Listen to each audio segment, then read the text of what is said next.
YouTube, Haplinger here, bringing you another gadget guide. Today we are looking at the EOD bot, the Explosive Ordnance Disposal Robot. This is an engineer class gadget and it's unlocked at 85,000 cumulative engineer points. The EOD bot is a familiar device. You've seen it in Battlefield 3 and it's much the same in BF4 except it seems to be a little bit more stable. It's a remote controlled gadget armed with a repair torch. Like the other remote controlled gadgets that you place, it has to be placed on a flat surface. Once deployed, the player can control the EOD bot from any location on the map.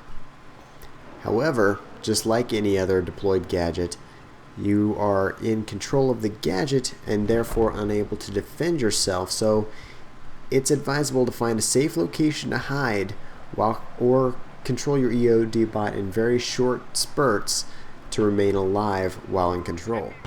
When controlling the EOD bot, the player has a view through the monochromatic camera on the repair torch arm of the EOD bot.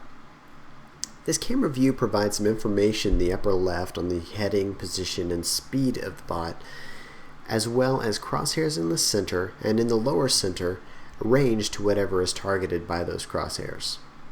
However, it can be kind of difficult to control the EOD bot from this view because you have a limited field of view and the camera points to wherever the arm is positioned. So if you have the repair torch raised, you're looking up instead of where you're going.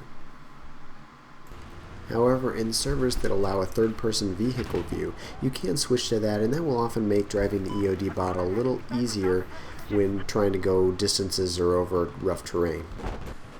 The EOD bot is a very versatile gadget and has a number of uses. One of the most common is repairing friendly vehicles. The bot's repair torch is used just like the engineer's handheld torch and repairs and overheats at the same rate. So in the same way, it's advisable to repair in 5 to 7 second bursts to avoid overheating. This allows you to repair it at the fastest rate. The advantage to using the EOD bot is that it is a little more fast and more agile than an engineer on foot and can move with, around, and under the vehicle much more easily and without getting road killed. The bot is also smaller and a little less visible of a target for enemies, making it a little harder to kill from a distance. If your gadget is destroyed, it does not cost your team a ticket or you a death as it would if you were repairing in person. And just as it can repair friendly, the EOD bot can be used to damage and destroy enemy vehicles. Again, it's really handy that can roll right underneath tanks. And don't forget, the EOD bot was created to arm and disarm MCOMs, and it also in Battlefield 4 can disarm obliteration bomb sites. Just be sure to use that EOD bot's repair torch for some humiliating defense of the MCOM once it's armed.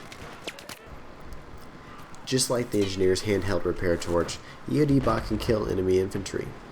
Sneaking up on an enemy unaware can be really fun and gratifying, but also this allows the EOD bot to protect itself whenever being used to arm or disarm an MCOM or destroy enemy vehicles. If enemy infantry try to take you out, you can fight back. Out of curiosity, I drove it through the water. It drives okay through shallow water, but you will lose it to the deeper waters. Despite improved stability over BF3, the EOD bot can still encounter some unusual physics. Here I tried positioning to defend the MCOM and found my bot sliding away despite my best efforts. It eventually slid into a corner and was destroyed because I couldn't move anywhere. Here I chased down an enemy tank with the EOD bot. The blast of the tank's shells managed to bounce the bot all over the place, but did not damage it. Once I found a nice position under the tank, the EOD bot was rolled over and destroyed when the tank moved. And I don't even know what happened here.